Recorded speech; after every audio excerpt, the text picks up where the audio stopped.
جس طرح اولاد پر والدین کے کچھ حقوق ہیں، اسی طرح والدین پر اولاد کے بھی کچھ حقوق ہیں۔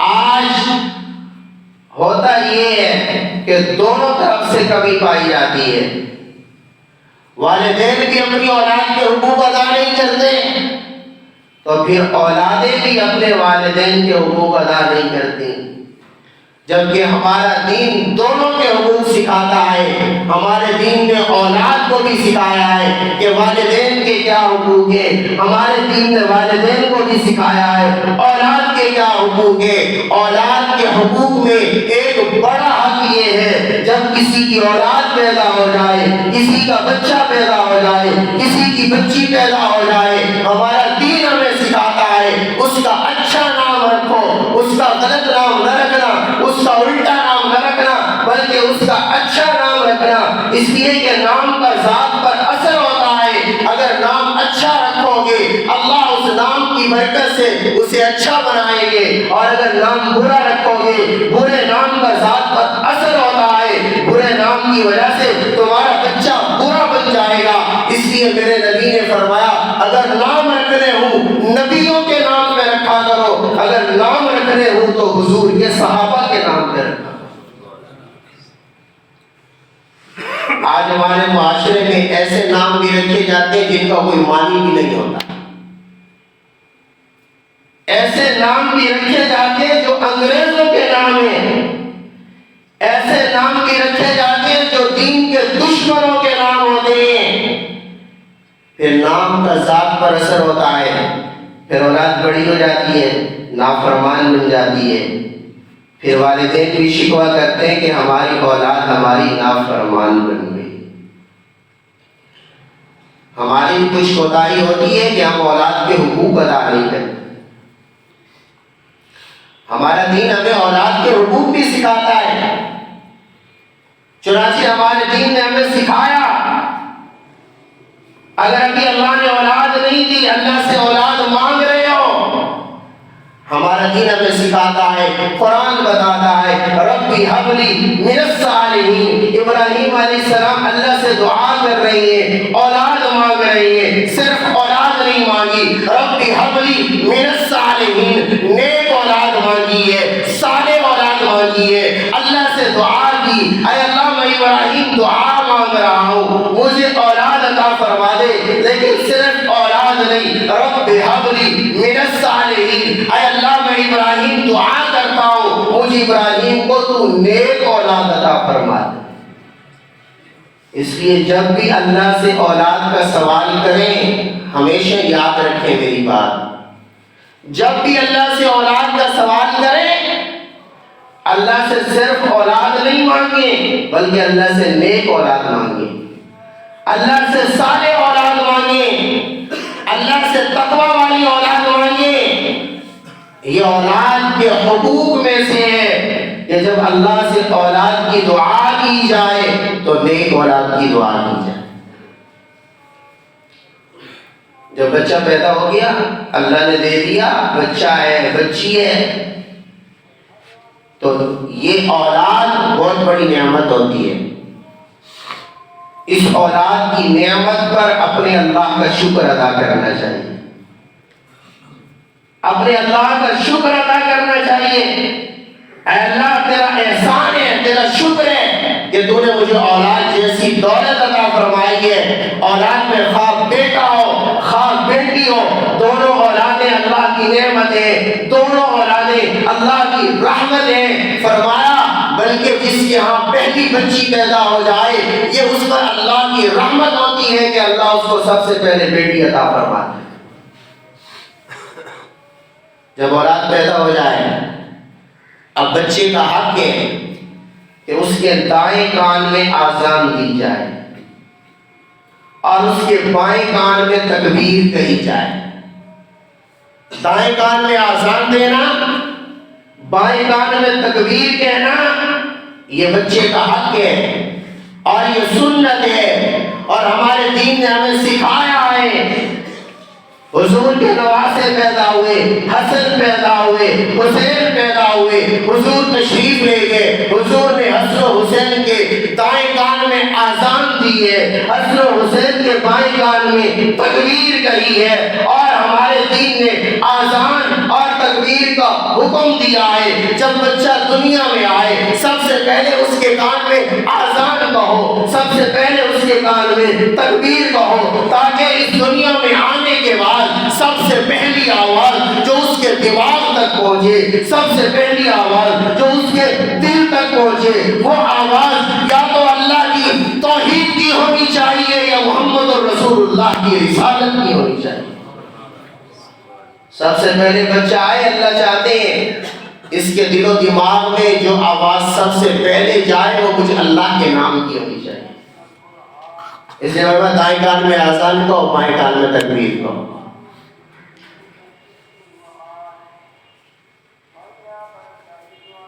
اس بچے کو گھٹی لگاؤ، گھٹی کہتے ہیں، شہد کے ساتھ بھی گھٹی لگائی جاتی ہے کہ اس کو شہد چٹا دو، اپنا لعاب چٹا دو، اور کھجور کو چبا کر اس کے ساتھ بھی گھٹی لگائی جاتی ہے بچے کو۔ اور مستحب یہ ہے کہ گھٹی نیک آدمی سے لگوانی چاہیے، جو نیک آدمی ہو اس سے گھٹی لگوانی چاہیے، اس لیے کہ گھٹی کا بھی ذات پر اثر ہوتا ہے۔ جب مدینہ میں بچے پیدا ہوتے تھے حضور رحمت عالم کی خدمت میں لائے جاتے تھے، میرے نبی ان کو گھٹی لگاتے تھے، کبھی شہد سے گھٹی لگاتے تھے، کبھی کھجور سے گھٹی لگاتے تھے، اور میرے نبی اپنا لعاب دہن ان کے منہ میں ڈالا کرتے تھے۔ تو بچے کو گھٹی لگانا اور نیک آدمی سے لگوانا یہ بھی بچے کا ہے۔ جب 7واں دن ہو جائے بچے کا حق ہے اس کے سر کے بال مونڈو، اس کے سر کے بال اتارو، بال اتارنے کے بعد اس کے سر پہ زعفران مل لو، تو یہ ثابت ہے حدیث ہے، اس کے سر پہ زعفران مل لو، اور یہ جتنے بال اترے ہیں بچے کے سر سے ان کا وزن کرو، جتنا ان بالوں کا وزن ہے اس وزن کے برابر چاندی صدقہ کر دو یا چاندی کے پیسے صدقہ کر دو۔ یہ بچے کا حق ہے، یہ سنت ہے، یہ ہمارے دین نے سکھایا ہے۔ بچے کے بال اتارو، وزن کر کے اس کے برابر چاندی یا چاندی کے پیسے صدقہ کرو، اور 7ویں دن پھر بچے کا نام رکھو۔ 7ویں دن بچے کا نام رکھنا سنت ہے، اور میرے نبی نے فرمایا اللہ کے نبیوں کے نام پہ نام رکھو، میرے صحابہ کے ناموں پہ نام رکھو، اہل بیت کے ناموں پہ نام رکھو۔ جیسے میں نے عرض کیا نام کا ذات پر اثر ہوتا ہے، نام اچھا ہوگا یہ اچھا بنے گا، نام برا ہوگا اثر ہوگا یہ برا بنے گا۔ اس لیے میرے نبی نے فرمایا بچوں کے اچھے نام رکھا کرو۔ اگر نبیوں والے نام رکھو گے نبیوں کی صفات کا عکس اس میں آئے گا، صحابہ والے نام رکھو گے صحابہ کی صفات کا عکس اس کے اندر آئے گا۔ بہتر یہی ہے بچہ پیدا ہو نبیوں کے نام پہ نام رکھو، صحابہ کے نام پہ نام رکھو، اہل بیت کے نام پہ نام رکھو، اللہ کے اولیاء کے ناموں پہ نام رکھو، علماء کے ناموں پہ نام رکھو، اور اگر بچی پیدا ہو حضور کی بیویوں کے ناموں پہ نام رکھو، حضور کی صحابیات کے ناموں پہ نام رکھو، حضور کی بیٹیوں کے ناموں پہ نام رکھو، اللہ کی نیک بندیوں کے ناموں پہ نام رکھو، اور فرمایا ان کا اچھا نام رکھو۔ اور اگر ان ناموں میں سے کوئی نام نہیں رکھ رہے تو کم از کم ایسا نام تو رکھو جس کا معنی تو ٹھیک ہو، جس کا مطلب تو ٹھیک ہو، جس کا مفہوم تو ٹھیک ہو۔ فرمایا ایسا نام رکھو، اچھا نام رکھو گے تو بچہ اچھا بنے گا، اور اگر برا نام رکھو گے تو نام کا ذات پہ اثر ہوگا اور پھر بچہ برا بن جائے گا۔ اس لیے نام رکھتے وقت بھی نام رکھنے والوں کو اس بات کا خیال رکھنا چاہیے کہ بچے کا اچھا نام رکھنا چاہیے۔ اور پھر 7ویں دن بچے کا عقیقہ کرنا یہ بچے کا حق ہے۔ عقیقے سے کیا ہوگا؟ عقیقہ بچے کی طرف سے خیرات ہے، اب ہم مٹھائیوں پہ تو ہزاروں لگا دیتے ہیں. مجھے پچھلے دنوں کسی آدمی نے بتایا میں نے 15,000 کی مٹھائی کھلا دی ہے. میں نے کہا حقیقت کر لیتے ہیں. مٹھائی ہم کھلا دیتے ہیں، ضرور کھلائیں، لیکن مٹھائی کھلانا سنت نہیں ہے بچے کی پیدائش میں. کھلانی چاہیے، آپ کھلاتے ہیں، خوشی کی بات ہے، لیکن مٹھائی کھلانا سنت نہیں ہے. مٹھائی کھلانے سے سنت کا ثواب نہیں ہوگا. سنت یہ ہے جب بچہ پیدا ہو تو 7ویں دن عقیقہ کرو. 7ویں دن نہیں کر سکتے تو 14ویں دن کرو. 14ویں دن نہیں کر سکتے تو 21ویں دن کرو. بچہ پیدا ہو تو عقیقہ کرو. عقیقہ کا فائدہ کیا ہوگا؟ عقیقہ کی برکت کیا ہوگی؟ عقیقہ بچے کی طرف سے دعوت بھی ہوتی ہے، عقیقہ بچے کی طرف سے صدقہ بھی ہوتا ہے. عقیقے کا فائدہ کیا ہوگا؟ فرمایا اس عقیقے کی برکت سے اس بچے پر جو بیماریاں آئے گی، جو مصیبتیں آئے گی، جو پریشانیاں آئے گی، اللہ اس عقیقے کی برکت سے اس بچے سے آنے والی بیماریوں کو دور فرما دے. پھر بچے بیمار ہو جاتے ہیں، ڈاکٹروں کو ہزاروں روپے دیتے ہیں، بچہ بیمار ہو گیا، ٹھیک نہیں ہو رہا، لیکن ہم لوگ عقیقہ کرنے کے لیے تیار نہیں ہوتے، جس پر میرے نبی گارنٹی دے رہے ہیں اگر تم عقیقہ کرو گے اللہ بچے پر آنے والی بیماریوں کو دور فرما دے. اس لیے عقیقہ کرنا سنت ہے. عقیقے میں اگر بچہ ہو مستحب یہ کہ 2 بکرے کرنے چاہیے، اگر بچی ہو تو 1 بکرا کرنا چاہیے، بکرا ہو یا بکری.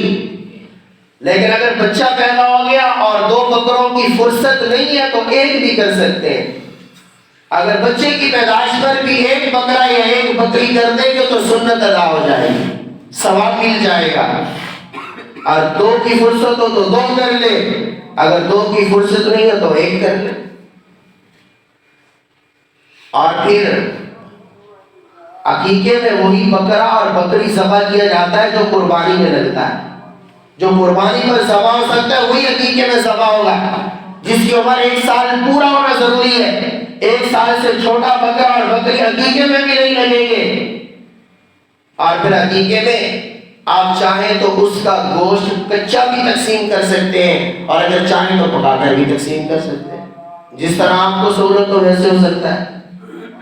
بہرحال یہ عقیقہ کرنا یہ بچے کا حق ہے، سنت ہے. اچھا جب کوئی مر جاتا ہے نا رسمی دعوت سارے کرتے ہیں، دہی بھی چڑھائیں گے، قرخانیاں بھی ہوں گی، چالیسویں بھی ہوں گے، برسی بھی ہوگی. ہوتا سب کچھ اس لیے کہ ناک بچ جائے، مجھے پتا ہے کوئی خلاص نہیں ہوتا. اسی قرخانی کرنے والے کو کہہ دو نا کہ تم 3 لاکھ قرخانی میں نہ لگا، 50,000 کا اور صدقہ کر دے، غریبوں میں راشن بانٹ دے، مسجد مدرسے میں دے دے. یہ دینے کے لیے تیار نہیں ہوگا. کیوں؟ اس لیے کہ وہاں نام ہوتا ہے، یہاں کس نے نام لینا ہے اس کا؟ جس دعوت میں شروع سے اخلاص ہی نہیں ہے، تم بتاؤ اس کا ثواب ہوگا؟ کچھ ثواب نہیں ہوگا. یہ ساری رسمی دعوتیں کریں گے. ابھی رجب کا مہینہ شروع ہو گیا نا، رجب میں بھی رسمی دعوتیں کرتے ہیں لوگ، محرم میں کرتے ہیں، قربانیاں کریں گے، برسیاں، 40ویں، بعض جگہوں پر 7 جمعراتے ہیں. پھر مردہ بخشا جاتا ہے، اسے سارے ثواب کی ضرورت نہیں ہوتی. رسمی دعوتیں کرتے ہیں. اور جو دعوت سنت ہے میرے نبی نے فرمایا بچہ پیدا ہو عقیقہ کرو. اچھا بتاؤ ہم میں سے کون ہے جو عقیقہ کرتا ہو؟ کوئی مر جائے تو کل خانی ضرور کرتے ہیں، جو رسمی دعوت ہے سنت نہیں ہے. اور لیکن جو سنت ہے میرے نبی نے فرمایا بچہ پیدا ہو عقیقہ کرو. کوئی عقیقہ کرنے کے لیے تیار نہیں ہوتا تو ہم اندازہ لگائیں ہم نام تو کس نبی کا لیتے ہیں، کیا ہم اس نبی کے طریقے پر چل بھی رہے ہیں؟ ہم اس نبی کا نام لے کے اس نبی کو دھوکہ نہیں دے رہے کہ ہم دنیا کو دکھانے کے لیے، اپنا نام بچانے کے لیے تو لاکھوں روپے لگا لیتے ہیں، اور اس نبی کی سنت کو زندہ کرنے کے لیے چند ہزار پہ ہم نہیں لگا سکتے، اور ہمیں پتہ ہی نہیں ہے نبی کی سنت کیا ہے اور نبی کے طریقے سے ہٹ کر بدعت کیا ہے. اس لیے سنتوں کو زندہ کریں. میرے نبی نے فرمایا جو میری مٹی ہوئی سنت کو زندہ کرے گا ایسی سنت جس پہ عمل کرنا لوگوں نے چھوڑ دیا، بدعتیں گھر کر چکی، رواج اور رسومات آگے، میری سنتیں مٹ گئی۔ میرے نبی نے فرمایا جو میری مٹی ہوئی ایک سنت کو زندہ کرے گا، فرمایا میرا اللہ اسے ایک نہیں، دو نہیں، تین نہیں، 10 20 نہیں، فرمایا میرا اللہ اسے 100 شہیدوں کا ثواب عطا فرمائے۔ ایک سنت زندہ کرو، میرا رب 100 شہیدوں کا ثواب دیتا ہے۔ اس لیے کہ میرے نبی نے فرمایا دور اتنا آ جائے گا سخت کہ میری سنتیں مٹ جائیں گی، بدعات اور رسومات عام ہو جائے گی۔ جو سنت کو زندہ کرے گا اسے طعن و تشبیہ کا نشانہ بنایا جائے گا۔ اس لیے فرمایا سنت کو زندہ کرنا ایک مشکل کام ہوگا، لیکن فرمایا اس فتنے اور فساد کے زمانہ میں جو میری ایک سنت کو زندہ کرے گا، پھر میرا رب اسے 100 شہیدوں کا ثواب عطا فرمائے۔ اس لیے بچے کا حق ہے اس کا عقیقہ کرنا۔ ٹائم بھی ختم ہو گیا، حقوق بھی پورے نہیں ہوئے۔ بچے کا حق ہے جب بچہ بولنا شروع کرے نا، ہمارے یہاں تو بچہ بولنا شروع کرتا ہے، کیا سکھاتے ہیں؟ مما ڈیڈی، مما ڈیڈی سکھاتے ہیں۔ نہیں، جب بچہ بولنا شروع کرے نا، مما ڈیڈی نہیں سکھانا۔ میرے نبی نے فرمایا جب بچہ بولنا شروع کرے تو اسے کلمہ سکھانا ہے، لا الہ الا اللہ۔ جب بچہ بولنا شروع کرے تو کیا سکھانا ہے بھائی؟ لا الہ الا اللہ۔ باقی رشتے بعد میں سکھانے ہیں، باقی باتیں بعد میں سکھانی ہیں۔ جب بچہ بولنا شروع کرے تو سب سے پہلے اسے لا الہ الا اللہ سکھانا ہے، سب سے پہلے اسے کلمہ سکھانا ہے، سب سے پہلے اس کی زبان پہ کلمے کو جاری کرانا ہے۔ فائدہ کیا ہوگا جب بچہ بولنے لگے؟ میرے نبی نے فرمایا اسے کلمہ سکھاؤ۔ اللہ کے نبی کلمہ سکھانے کا فائدہ کیا ہوگا؟ حضور نے فرمایا جب تم پہلی مرتبہ اس کو کلمہ سکھاؤ گے وہ ایمان اور اسلام پر زندہ رہے گا تو اللہ موت کے وقت بھی اسے کلمہ کی دولت عطا فرمائیں گے۔ حضور نے فرمایا جس کا پہلا کلام بھی لا الہ الا اللہ ہو، جس کا آخری کلام بھی لا الہ الا اللہ ہو، ادھر سے موت آئے گی، ادھر سے اللہ جنت میں داخل فرما دے۔ اس لیے بچے کا حق ہے جب بچہ بولنا شروع کرے تو اس کو لا الہ الا اللہ سکھاؤ، اس کو کلمہ سکھاؤ۔ بچے کا حق ہے بچے کی پرورش حلال مال سے کرو، حرام سے نہیں۔ جو تم بچے کو کھلا اور پلا رہے ہو اس بات کا دھیان رکھو کہ اس کے پیٹ میں حلال کا لقمہ جائے، حرام کا نہیں۔ اگر اس کے پیٹ میں حلال نہیں جائے گا، حرام جائے گا، اسے کبھی نیکی کی توفیق نہیں ہوگی، اسے کبھی عبادت کی توفیق نہیں ہوگی، اسے کبھی نیک کاموں کی توفیق نہیں ہوگی۔ جب پیٹ میں حرام جائے گا تو حرام کی طرف جائے گا، اگر پیٹ میں حلال جائے گا تو حلال کی طرف جائے گا۔ اس لیے میرے نبی نے فرمایا بچوں کی پرورش کرو، ان کو حلال کا مال کھلاؤ، حلال کا لقمہ ان کے منہ میں ڈالو۔ اگر تم حلال کھلاؤ گے اللہ اس کا ذوق عبادت کی طرف کر دیں گے، ریاست کی طرف کر دیں گے، حلال کاموں کی طرف کر دیں گے۔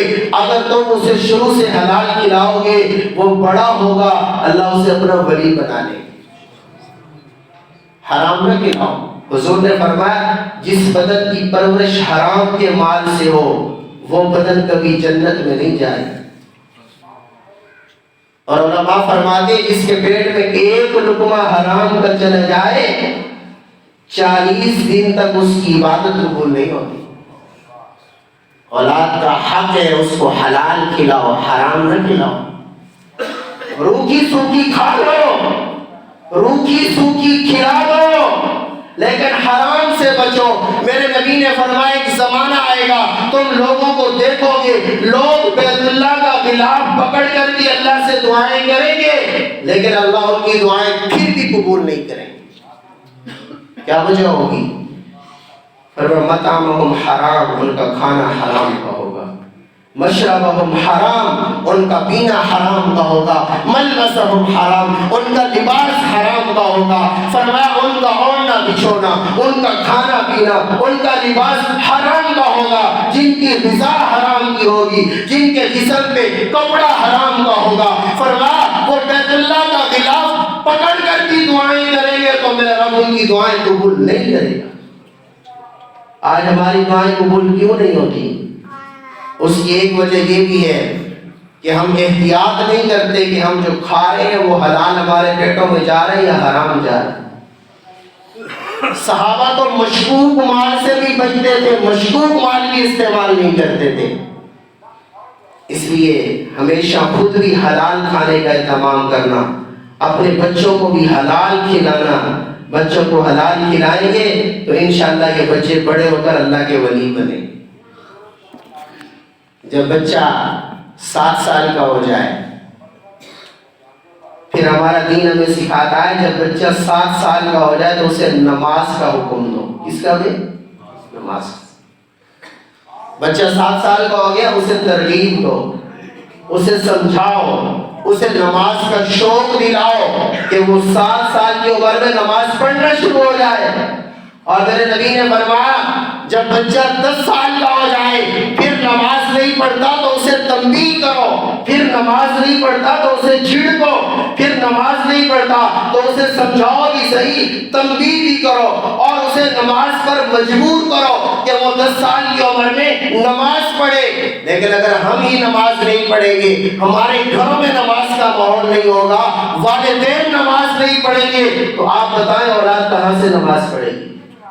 اولاد تو والدین سے اثر لیتی ہے۔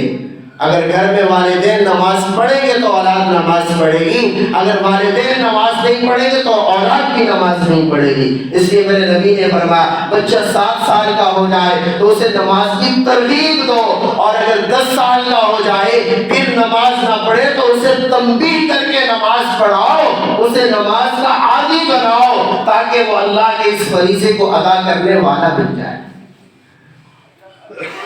اور جب بچہ تھوڑا سا سمجھدار ہو گئے اس کی ظاہری تربیت بھی کرو، باطنی تربیت بھی کرو، اس کو اچھی صحبت میسر کرو، اسے بری صحبت سے دور رکھو، اسے بری مجالس سے دور رکھو، اسے برے لوگوں کی صحبت سے دور رکھو، اس کو اچھے لوگوں کی صحبت میں لے جاؤ، علماء کی صحبت میں لے جاؤ، اولیاء کی صحبت میں لے جاؤ۔ بچہ سمجھدار ہو جائے اسے قرآن کی تعلیم دو، بچہ سمجھدار ہو جائے اسے موٹے موٹے دین کے احکام سمجھاؤ جس کی وجہ سے وہ 24 گھنٹے کی زندگی شریعت کے مطابق گزار سکے، اس کو پتا ہو یہ حلال ہے، یہ حرام ہے، یہ جائز ہے، یہ ناجائز ہے، یہ کام میں نے کرنا ہے، یہ کام میں نے نہیں کرنا، یہ راستہ مجھے جنت میں لے کر جائے گا اور یہ راستہ مجھے جہنم میں لے کر جائے گا۔ یہ اولاد کے حقوق ہیں جو والدین کو ادا کرنے چاہیے، لیکن بدقسمتی سے نہ والدین اپنے اولاد کے حقوق کی طرف توجہ کرتے ہیں، اور پھر اولاد بڑی ہو جاتی ہے ان کی تربیت اور ان کے حقوق کی طرف شروع سے توجہ نہیں ہوتی، تو پھر کچھ ہمارا بھی قصور ہوتا ہے کہ اولاد نافرمان بن جاتی ہے، پھر ہم اولاد کا شکوہ بھی کرتے ہیں۔ اس لیے یہ مختصر سے چند حقوق میں نے آپ کے سامنے ذکر کیے۔ اللہ سے دعا ہے اللہ ہم سب کو عمل کرنے کی توفیق عطا فرمائے۔ وآخر دعوانا